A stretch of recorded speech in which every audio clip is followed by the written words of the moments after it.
Cleopatra, मिस्र की अंतिम फिरौन रानी, उसकी सुंदरता, बुद्धिमत्ता और प्रेम कहानियों के लिए प्रसिद्ध है। उसकी कहानी में सबसे रहस्यमयी और अनोखी प्रेम कथा उसके और मार्क एंटनी के बीच की है। यह कहानी प्रेम, शक्ति और धोखे की उलझी हुई धारा में बहती है। क्लियोपेट्रा और मार्क एंटनी की मुलाकात उस समय हुई थी जब रोम साम्राज्य दो हिस्सों में बंटा हुआ था। एक और ऑक्टेवियस था, जो रोम की सत्ता पर अधिकार जमाना चाहता था, और दूसरी ओर एंटनी, जो पूर्वी क्षेत्रों का प्रभारी था। क्लियोपेट्रा ने मिस्र की सत्ता को बनाए रखने के लिए एंटनी के साथ संबंध बनाए, परंतु यह केवल राजनीतिक गठबंधन नहीं था, ये दोनों के बीच गहरे प्रेम का एक प्रतीक बन गया। कहते हैं कि जब एंटनी ने पहली बार क्लियोपेट्रा को देखा तो वह उसकी सुंदरता और आत्मविश्वास से मोहित हो गया। क्लियोपेट्रा ने अपनी बुद्धिमत्ता और आकर्षण से एंटनी के हृदय को जीत लिया। उसके सौंदर्य के चर्चे केवल बाहरी रूप से नहीं थे, बल्कि उसकी शाही उपस्थिति और उसकी रणनीतिक सूझबूझ ने भी उसे विशेष बनाया।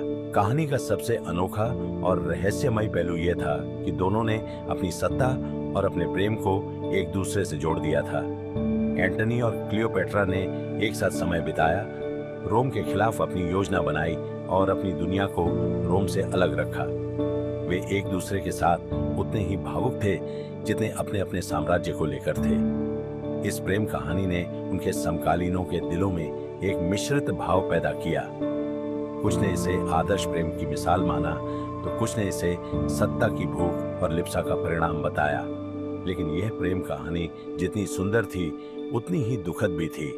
ऑक्टेवियस ने एंटनी और क्लियोपेट्रा के विरुद्ध युद्ध छेड़ दिया, जिसे एक्टियम की लड़ाई के नाम से जाना जाता है। इस लड़ाई में हार के बाद एंटनी को यह गलतफहमी हो गई कि क्लियोपेट्रा ने उसे धोखा दे दिया है और आत्मसमर्पण कर दिया है। अपने प्रिय के बिना जीवन जीने की कल्पना भी असहनीय थी, इसलिए एंटनी ने आत्महत्या करने का निर्णय लिया। जब क्लियोपेट्रा को एंटनी की मृत्यु की खबर मिली तो उसका दिल टूट गया। उसने भी आत्मसमर्पण करने का निर्णय किया, लेकिन उसने ऑक्टेवियस के अधीन होकर अपने जीवन का अंत नहीं करना चाहा। क्लियोपेट्रा ने अपनी शक्ति और गरिमा को बनाए रखते हुए एक विषैले सांप की मदद से अपनी जान दे दी।